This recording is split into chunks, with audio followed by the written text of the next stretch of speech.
नमस्कार दोस्तों। तो आज हम आपको बताने वाले हैं कि शुक्रवार का व्रत क्यों किया जाता है। साथ ही हम शुक्रवार व्रत की कथा भी आपको बताएंगे। व्रत की शुरुआत शुक्ल पक्ष के पहले शुक्रवार से की जाती है। अब हम शुक्रवार व्रत की कथा के बारे में जानेंगे। एक बूढ़ी औरत थी और उसका एक ही बेटा था। बेटे की शादी के बाद बुढ़िया बहू से घर के सारे काम करवाती थी, लेकिन उसे सही से खाना नहीं देती थी। लड़के ने यह सब देखा, लेकिन माँ से कुछ कह नहीं पाया। बहुत सोच विचार के बाद एक दिन लड़के ने माँ से कहा, माँ मैं विदेश जा रहा हूँ। माँ ने बेटे को जाने का आदेश दिया।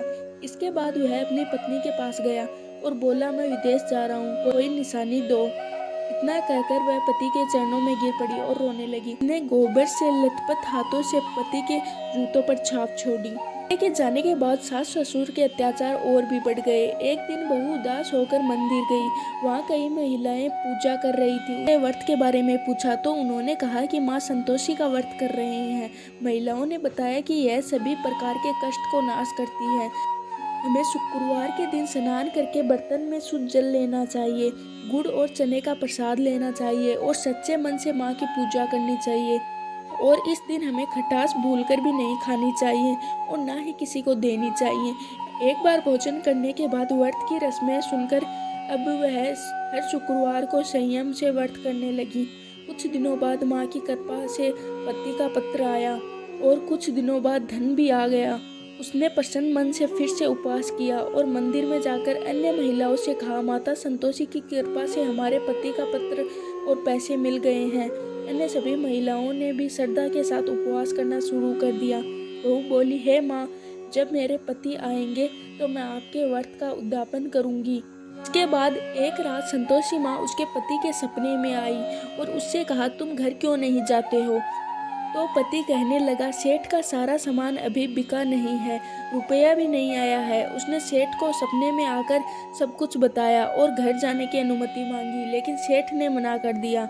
माता की कृपा से अनेक व्यापारी आए, सोना चांदी तथा अन्य वस्तुएं खरीद कर ले गए। कर्जदारों ने भी पैसे लौटा दिए, जिसके बाद साहूकार ने उसे घर जाने की इजाज़त दे दी।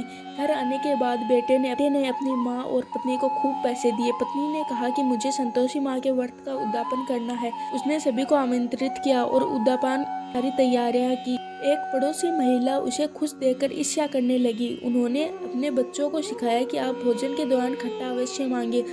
बहू ने पैसे देकर उनका मनोरंजन किया। बच्चे दुकान से इमली और खट्टी मलाई खाने लगे, जिसके कारण राजा के दूत उसके पति को लेने आ गए।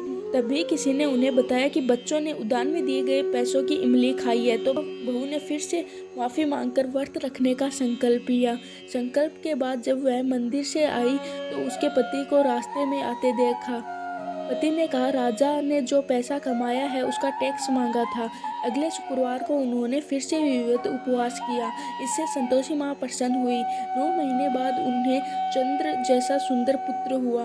अब सास, बहू और बेटा माँ की कृपा से खुशी खुशी रहने लगे। ये थी शुक्रवार की कहानी। अगर आप